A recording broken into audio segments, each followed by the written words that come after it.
Study IQ IAS, अब तैयारी हुई अफोर्डेबल।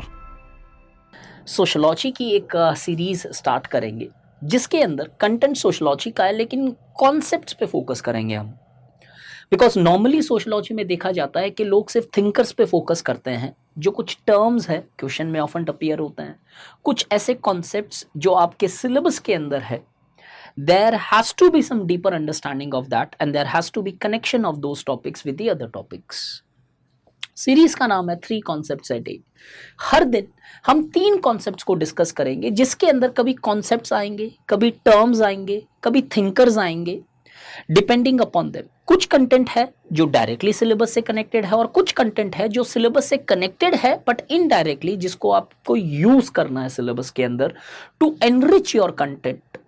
तो मेरा एक सिंपल सा सजेशन है कि ये कंटेंट को आप थोड़ा थोड़ा नोट करते चले जाए बारीकी से, और साथ ही साथ के अंदर ये पीपीटीज जो मैं इसमें यूज करूंगा, मेरे टेलीग्राम चैनल दैट इज t.me/दिवाकर बोथरा, करम योगी दिवाकर बोथरा, उसके अंदर मैं ये सारी की सारी पीपीटीज अपलोड कर दिया करूंगा। So you can follow that up in order to download those PPTs.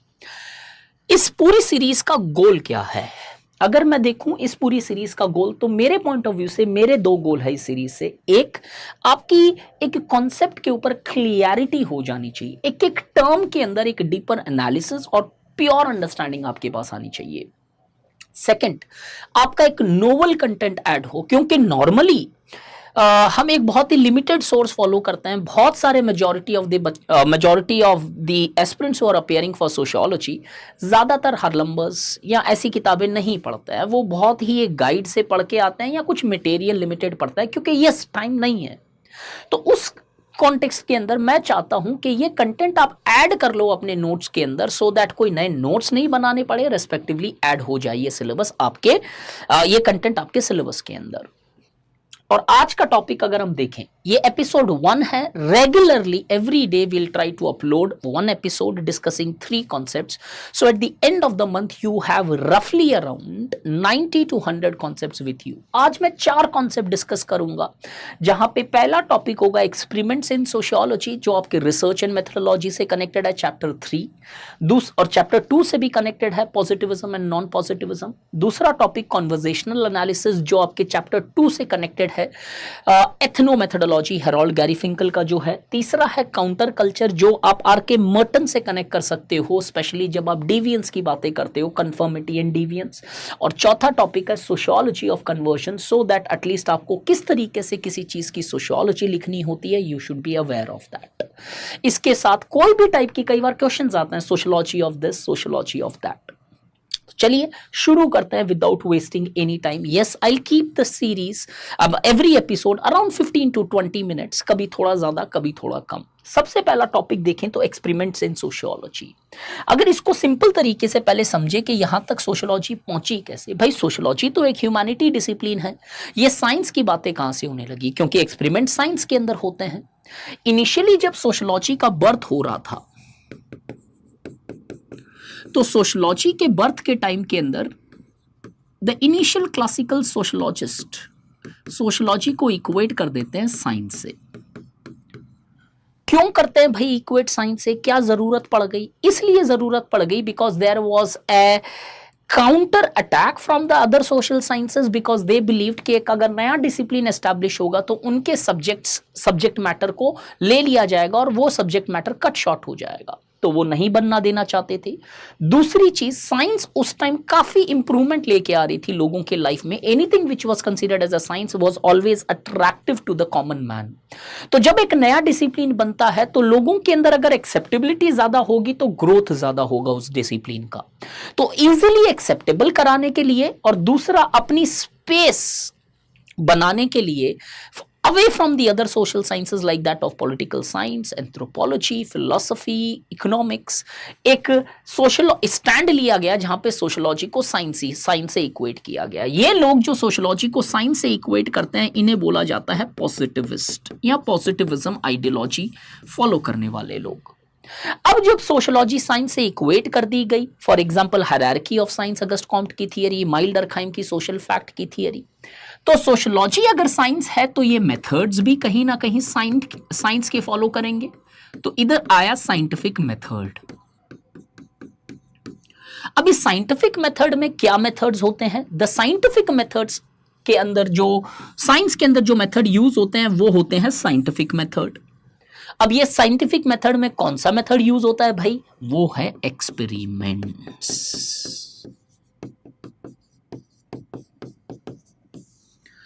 Experiments इस तरीके से सोशियोलॉजी के अंदर इंट्रोड्यूस होता है। लेकिन अब एक्सपेरिमेंट्स में होता क्या है? अगर सिंपल तरीके से देखें तो एक्सपेरिमेंट जो है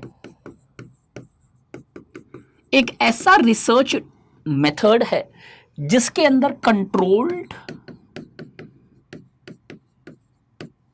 और अनकंट्रोल्ड वेरिएबल्स होते हैं। कुछ वेरिएबल्स है जिसको कंट्रोल किया जाता है in order to find out its impact. तो कई बार आपने बायोलॉजी के अंदर देखा है कि माइस के ऊपर, रैट के ऊपर, चूहे के ऊपर काफी रिसर्च किया जाता है बाय कंट्रोलिंग सर्टेन वेरिएबल्स के इतना डोजेस दिया जाता है और उसके रिएक्शंस देखे जाते हैं। एक्सपेरिमेंट्स में ये दोनों चीजें होनी जरूरी है। There are certain variables which you would be controlling. It could be volume, it could be velocity, it could be speed, it could be certain types of medicines और सर्टेन टाइप्स ऑफ एयर और breathing conditions which can be controlled. अब normally ये करने के लिए आपको एक lab होना जरूरी है। It can only be performed in a lab, जहां पे चीजों को आप स्थिर रख सकते हो, कंट्रोल रख सकते हो, स्टेबल रख सकते हो। You can modify them. अब लेकिन सोशियोलॉजी है एक सब्जेक्ट जो ह्यूमंस को पढ़ना है। ह्यूमंस को लैब में ले जाया तो जा सकता है, लेकिन अगर उनके ऊपर जब रिसर्च किया जाता है कोई जरूरी नहीं वैसा ही रिजल्ट मिले जैसा एक मैटर के ऊपर मिलता है। व्हाई?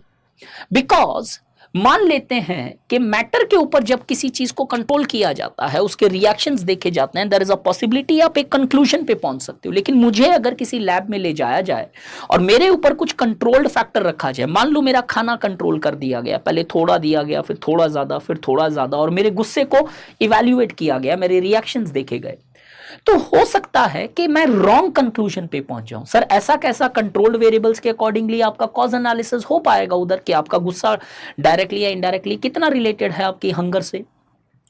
रियलिटी में गुस्सा सिर्फ हंगर से नहीं आता है। There are other factors which may not be controlled in those circumstances.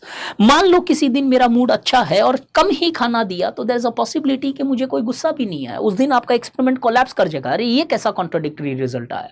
कल तो इस फैक्टर को कंट्रोल कर रहे थे, इंक्रीज डिक्रीज, तो the anger levels were varying. इसलिए ये एक्सपेरिमेंट सोशियोलॉजी से धीरे धीरे जैसे जैसे नॉन पॉजिटिविस्ट मेथडोलॉजी आती है रिजेक्ट हो जाता है, because it was now ओपाइंड that कि इस तरीके से कंट्रोल्ड कंडीशंस के ऊपर, ह्यूमंस के ऊपर रिसर्च नहीं किया जा सकता, because humans largely have emotions which cannot be measured, which cannot be controlled, and because of those emotions there is a possibility that the results of the experiments may vary. And as a result we see the experiments over a period of time largely were taken out from the sociological research, or else it could be best said that they were not the right techniques or methods to conduct the sociological research which often deals with human, their values and their emotions. तो positivism experiment लेके आता है, लेकिन कभी एक successful तरीके से experiment हो नहीं पाए, और देखा गया कि किस तरीके से धीरे धीरे एक alternative non positivist methodology develop होती है और उसके अकॉर्डिंगली ये एक्सपेरिमेंट गायब होने लग जाते हैं रिसर्च से। और जो लोग एक्सपेरिमेंट्स यूज करते हैं वो मेथड्स है क्वांटिटेटिव, और जो लोग जो पॉजिटिविस्ट आइडियोलॉजी फॉलो करते हैं और जो लोग एक्सपेरिमेंट्स को रिजेक्ट करते हैं वो क्वालिटेटिव मेथड्स पे फोकस करते हैं। क्वालिटेटिव मेथड के अंदर डिफरेंस क्या है क्वांटिटेटिव मेथड से? क्वालिटेटिव मेथड्स के अंदर आप वैल्यूज और इमोशंस को भी कंसीडर करते हो व्हाइल कंडक्टिंग अ रिसर्च, लेकिन क्वांटिटेटिव मेथड जो साइंटिफिक मेथड से इक्वेट किया जाता है, there you do not recognize any values present in the respective research methods. तो अब देखते हैं experiments in sociology. अगर हम देखें, sociologists very rarely have the opportunity to construct experiments. Why the opportunity is rare? Because the emotions and values can not largely be controlled. एक monk को और एक मेरे को अगर लैब के अंदर जाके एक्सपेरिमेंट किया जाए तो शायद सेम कंट्रोल्ड कंडीशन से हम दोनों के बिहेवियर अलग होंगे, बिकॉज हो सकता है उनमें ज्यादा सहने की क्षमता हो और मेरे अंदर कम सहने की क्षमता हो। We cannot study one human characteristics in isolations from others, and hence it always possible that what we take to be a case of A causing B may be actually be a matter of C causing both A and B। को तीसरा factor जो शायद हम control ही नहीं कर पा रहे हैं वहां पे, उसके कारण शायद हमारा रिजल्ट आ रहा है, and we may give a wrong conclusion और evidences with respect to this. इससे आगे बढ़े, एग्जाम्पल से समझाऊं तो एक सर्वे किया गया जिसके अंदर देखा गया कि प्रोटेस्टेंट और कैथोलिक्स कौन रिलीजियस है, तो और पता चलता है कि कैथोलिक से ज्यादा रिलीजियस होते हैं। We might waste a lot of time अगर हम इस कंक्लूजन्स को ये बता दें कि यार कैथोलिक जो है, ये रीजंस है, ये रीजंस है, ये इनकी रिलीजन है, कम्युनिटी वर्शिप पे बिलोंग करते हैं, प्रोटेस्टेंट मटेरियलिज्म पे चलते हैं, so on and so fourth. शायद हम टाइम वेस्ट कर रहे हैं यहाँ पे, क्योंकि शायद ये रीजन नहीं हो कैथोलिक्स का क्यों रिलीजियस ज्यादा है और प्रोटेस्टेंट में क्यों रिलीजन कम है।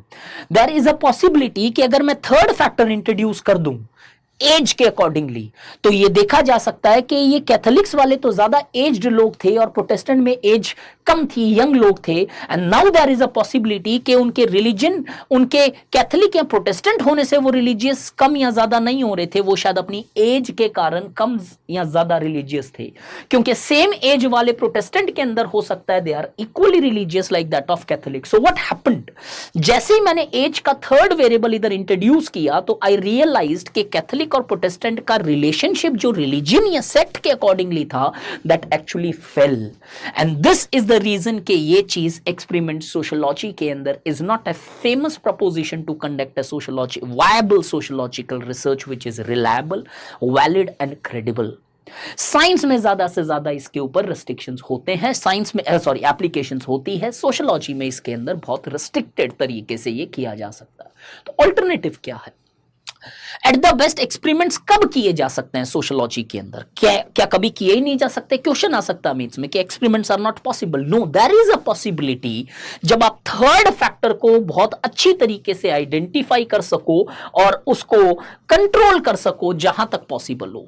और जब भी एक्सपेरिमेंट करो आपको यह ध्यान में होना चाहिए कि जिसके ऊपर एक्सपेरिमेंट हो रहा है वो दोनों मोर और लेस बहुत ही सिमिलर है, और सिमिलैरिटीज के कारण थर्ड फैक्टर या फिर एक्स्ट्राजेनियस फैक्टर्स को कंट्रोल किया जा सकता है, उनकी इंपैक्ट कम की जा सकती है। So for example, if I compare A Kannadiga with a Tamilian, there is a possibility that the third factors may largely impact our research outcomes. But अगर हम एक similar level पे लोगों को लेके जाएं, जो फाइंड करना काफी डिफिकल्ट है क्योंकि हर किसी के मोटिव्स अलग है, वैल्यूज अलग हैं, अंडरस्टैंडिंग्स अलग है, सोशलाइजेशन प्रोसेस अलग से हुआ है, बिलीफ सिस्टम अलग है, बट येट ये अगर मोर और लेस कंपैरेबल यूनिट्स मिलती है तो there is a possibility you can conduct a research, provided this remains very rarest of the rare. So this was the first concept of the day where the experiments in sociology did come out with a bang to make because of sociology being considered as a science, but this experiment as a method was never even followed truly by the positivists who could not actually implement these procedures in order to study the larger society. Coming to the concept number 2, conversational analysis. Normally इस चीज को पहले समझते हैं। ऐसा माना गया in the classical sociology that order जो है, सोसाइटी की वैल्यूज जो है वो आप पे इंपोज की जाती है और इसके कारण हर आदमी एक तरीके से बिहेव कर रहा है। सो ऑर्डर टॉप डाउन बनता है। मेरा समाज मुझे बोलता है क्या कपड़े पहनना है, किस तरीके से बात करनी है, किस तरीके से चलना है, किस तरीके से उठना बैठना है। लेकिन रियलिटी में एथनोमेथोडोलॉजी, प्योर नॉन पॉजिटिविस्ट अप्रोच जब आती है, हरोल्ड गैरीफिंकल के राइटिंग से inspired from the breaching experiments of Atkinson, इन्होंने एक्सपेरिमेंट्स किया और बताया कि साहब ऐसा नहीं है। ऑर्डर इसलिए नहीं है कि लोग समाज के अकॉर्डिंगली चलते हैं या समाज के अधीन चलते हैं। ऑर्डर फाइंड आउट करना पड़ेगा नीचे से, आपको बॉटम अप अप्रोच ऑर्डर का देते हैं। क्या है वो है कॉन्वर्जेशनल एनालिसिस। वो कॉन्वर्जेशंस को एनालाइज करते हैं, क्या वर्ड्स है, कितनी बार पॉज किया गया, किस तरीके से बोला गया, किस तरीके का बिहेवियर था। All these are actually represented in order to understand कि ऑर्डर के पीछे का रीजन क्या है। अगर एक सिंपल भाषा में बोलूं तो अगर आप एक्सपेक्टेड लाइंस पे कॉन्वर्जेशन नहीं करते हो then there is a disorder. तो ऑर्डर किससे आया? You are largely conversing in an expected language. For example, अगर आपके पिताजी से आप थोड़ी सी उग्र आवाज में बात करो तो देयर इज अ पॉसिबिलिटी कि शायद there could be a conflict between you and your father. But आप नॉर्मली अपने पिताजी से एक वही लय में बात करते हो, वही टोन में बात करते हो। That means Harold Garfinkel advocated कि आपको ब्रीच करना पड़ेगा जो एग्जिस्टिंग वे है। Then you will understand that it is the individuals by somehow accepting the hidden and informal invisible rules of conversations which builds up the order. हम एक दूसरे के साथ समहाउ एक अंडरस्टैंडिंग के कारण एक पर्टिकुलर मैनर में कन्वर्स कर पाते हैं and that largely maintains the order. मान लो मैं अगर एक लाइव क्लास ले रहा हूं, if some student misbehaves with the teacher, there is a possibility there could be a conflict present in the class. But normally student क्यों एक तरीके से behave करता है? क्योंकि there is an informal understanding कि एक क्लास में behave कैसे किया जाए, एक क्लास में कैसे कपड़े पहने जाए, एक क्लास में किस तरीके सा व्यवहार होना चाहिए। Once you violate that, the conflict starts. तो conflict और order दोनों individuals के हाथ में है by adhering to the conversational rules which are largely present in the society. आप जब out of India जाते हो तो बड़ी अगर आप आईवी लीग यूनिवर्सिटीज में जाओ जैसे प्रिंसटन, स्टैनफोर्ड, तो यू विल रियलाइज कि वहां पे टीचर्स को डायरेक्टली नेम से एड्रेस किया जाता है। लेकिन वही चीज अगर मैं इंडिया के अंदर नेम से एड्रेस कर दूं तो there is a possibility that the teacher may be annoyed. Clearly shows that कि ये कॉन्वर्जेशन रूल है जो डिसऑर्डर और ऑर्डर को प्रिवेल कराता है समाज में। Grew out of conversational analysis, grew out of ethnomethodology, but now is an independent branch in social science research where people are studying the conversations in order to understand कि झूठ बोल रहा है कि सही बोल रहा है, ड्रग एडिक्शंस की प्रॉब्लम, चाइल्ड साइकोलॉजी की इश्यूज, डिप्रेशन, एंग्जाइटी, एक कॉन्वर्जेशन से पढ़ने की कोशिश की जा रही है। Garfinkel and Harvey Sachs opined that order in society is actively produced by the actions of participants. अगर वो adhere करते हैं उस rule को तो there is an order, and if they start breaching those rules there is a possibility of developing a conflict there. Conversation became one arena for displaying this orderliness कि इसको आप फॉलो करते हो and that is how the order is actually created. क्या ये topic important है? Yes, इस साल के पेपर के अंदर ड्रामेटोलॉजिकल अप्रोच आ चुका है एरविन गॉफमैन का, तो there is a strong possibility ethnomethodology से रिलेटेड कॉन्वर्जेशनल एनालिसिस भी आपके पेपर के अंदर अपीयर हो सकता है। So do make a short note of it and develop the understanding and essence of it where you can quote your examples to further elaborate the scenario. Coming to the third concept of the day, sociology of conversion. Sociology of conversion अगर हम देखें sociology के अंदर इसके अंदर क्या क्या matter है, तो कन्वर्जन होता क्या और कन्वर्जन क्यों होता है, ये दो पॉइंट डिस्कस करूंगा यहां पे। कन्वर्जन किसे बोलते हैं? Conversion denotes a radical change of belief accompanied by corresponding change in attitudes, actions and personality.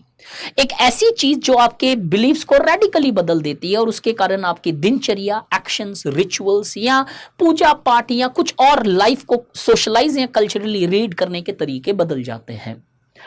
In the early 1960s ये क्लियरली मान लिया गया था कि कन्वर्शन इसलिए हो रहा है क्योंकि कहीं ना कहीं लोगों के माइंड को इंडोक्ट्रिनेट किया जा रहा है, मैनिपुलेट किया जा रहा है और उसके बेसिस पे उन लोगों को पता ही नहीं चल रहा है कि manipulated and they get converted.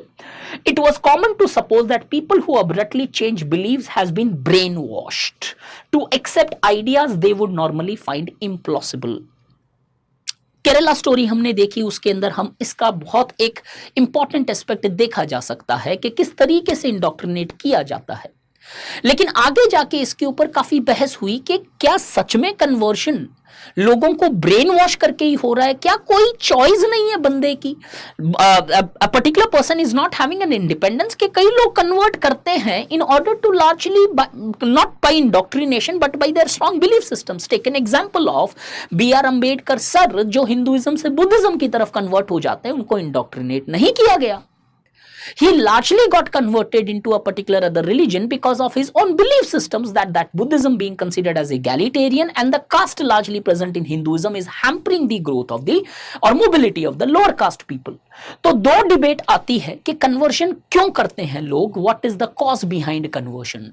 Sociologist have preferred one of the two approaches, जहां पे या तो वो एजेंसी को ब्लेम करते हैं, कॉज बताते हैं, या स्ट्रक्चर को कॉज बताते हैं. Some take rather passive view of the converts, जो आदमी को पैसिवली मानता है कि भाई आदमी एक्शन नहीं लेता है, समाज उसको इन्फ्लुएंस करता है, outside factor, external factors. Converts and explains conversions by pointing to antecedent problems, के समाज में ये प्रॉब्लम्स है, भुखमरी है, एक्सक्लूजन्स है, सैक्रिफाइस है, डिफरेंट टाइप्स ऑफ डिस्क्रिमिनेशंस है, स्टीरियोटिपिंग है, लेबलिंग है. जब लोगों को डिस्क्रिमिनेट किया जा रहा है, एक्सक्लूड किया जा रहा है, तो स्ट्रेन है सिस्टम के अंदर, और वो स्ट्रेन लोगों को फोर्स कर देती है इन ऑर्डर टू कन्वर्ट, और that makes them more prone to indoctrination and get converted to a different faith. हमने आए दिन कई बार एनजीओस के नाम पेपर में भी देखे रिसेंटली कि किस तरीके से बहुत सारी क्रिश्चियन ऑर्गेनाइजेशन जो है many times largely give a sort of benefits in order to convert those people, poor people specially, in order to with their respective faith. We are not blaming any particular religion, but yes, these are the examples which we have often seen not only at the level of our experience but also at the level of legal fraternities. लेकिन कुछ लोग बोलते हैं कि साहब ऐसा नहीं है, जो कन्वर्ट हो रहा है वो कॉन्शियसली कन्वर्ट हो रहा है. ऐसा नहीं है कि उसे मतलब एक छुपा के या फिर उसे बहला फुसला के कन्वर्ट किया जा रहा है. He is making a conscious choice of getting converted to that. Other stress agency, तो ये कहीं ना कहीं स्ट्रक्चर को अडहेर करते हैं. ये बोलते हैं नहीं, individual himself is responsible for converting into a particular faith and see conversion as an accomplishment. ये लोग कन्वर्जन को खराब नहीं, इसको बोलते हैं कि कई बार लोग कन्वर्ट होते हैं कुछ चीजों को अकम्प्लिश करने के लिए, कि उनका एक टिल्ट है उस पर्टिकुलर आइडियोलॉजी की तरफ या रिलीजन की तरफ, and they believe that they can follow that religion in a better manner which can fulfil their own utilities. It is not something that happens to a person but something a seeker achieves. कोई लोग जानबूझ के convert हो रहे हैं because उन्हें लगता है कि शायद वो धर्म या वो एक पर्टिकुलर व्यवस्था सिस्टम जो है उन्हें बेटर अचीव करवा सकता है अपने एस्पेक्ट्स को. एग्जाम्पल, बहुत सारे हॉलीवुड एक्टर और एक्ट्रेसेस हिंदुइज्म या फिर क्या बोलते हैं हमारे वैष्णव धर्म के अंदर कन्वर्ट हुए because they might feel that yes this is a better way to achieve that salvation, और at least if not that enlightenment और salvation can help them to lead a better lifestyle. तो आज कहीं ना कहीं दोनों पे डिबेट है. तो कभी इसका कॉज आए because in the recent times there have been lot of issues with this. If there any question appears you can largely use both agency and structure model originally discussed by Anthony Giddens and then followed by different types of scholars. Last topic of the day, counter culture क्या होता है. Counter culture एक ऐसा culture माना जाता है, अगर general भाषा देखें, विच लार्जली कॉन्ट्रडिक्ट्स और counters the larger culture in the society. तो एक समाज का कल्चर होता है. कल्चर क्या होता है? Those values which have been transferred from generations to generations through the process of socialization, some of which becomes a custom followed from time immemorial. तो custom is always the part of culture.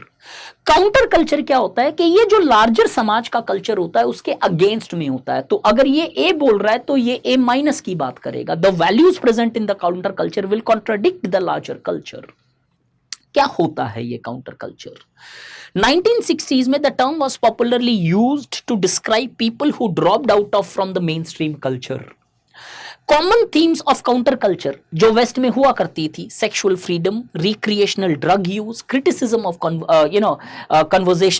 Conventional family, normal family का criticism, live in relationship, free sexual union, plastic sexuality, conventional occupations के against में चलते थे. एक modern occupations, एक more freedom जिसके अंदर हो. The counter culture never posed threat to mainstream culture. एक टाइम था जब इनिशियली जब ये आया तो ये counter culture mainstream culture का थ्रेट नहीं था, चाहे कितना भी कॉन्ट्राडिक्ट करे उसे. क्यों? क्योंकि ज्यादा से ज्यादा एक वीकेंड परस्यूट के जैसे इसे फॉलो किया जाता था. People largely followed it more like a hobby rather than to largely criticize the larger culture present in the society, and as a result of which we often see it was not a threat. But अगर आज की scenario देखें हम तो यही counter culture आज बहुत हद तक एक समाज के नजरिए से देखें तो इन्हें डिविएंट बोला जा सकता है, और बहुत हद तक समाज के कल्चर को भी कई बार कॉन्ट्रडिक्ट करने के कारण और एग्रेसिवली फॉलो होने के कारण फॉलोअर्स बढ़ गए हैं। There is actually a sort of threat present to the larger society. तो आम दौर पे, आम जिंदगी में, रोजमर्रा की जिंदगी में जब हम देखते हैं कि हमारी सभ्यता खराब हो रही है, संस्कृति खराब हो रही है, तो ये सारे के सारे लक्षण है काउंटर कल्चर के, which is contradicting these values present. But क्या काउंटर कल्चर हमेशा लार्जर कल्चर के अगेंस्ट होने के कारण खराब होता है? देयर इज अ पॉसिबिलिटी कि जब एक काउंटर कल्चर स्टार्ट होता है तो एक लार्जर कल्चर्स के अंदर इनएफिशिएंसी को दर्शाते हुए उनको खत्म करने की मांग करता है। In some circumstances this counter culture rise can bring reforms. Study IQ IAS, अब तैयारी हुई अफोर्डेबल।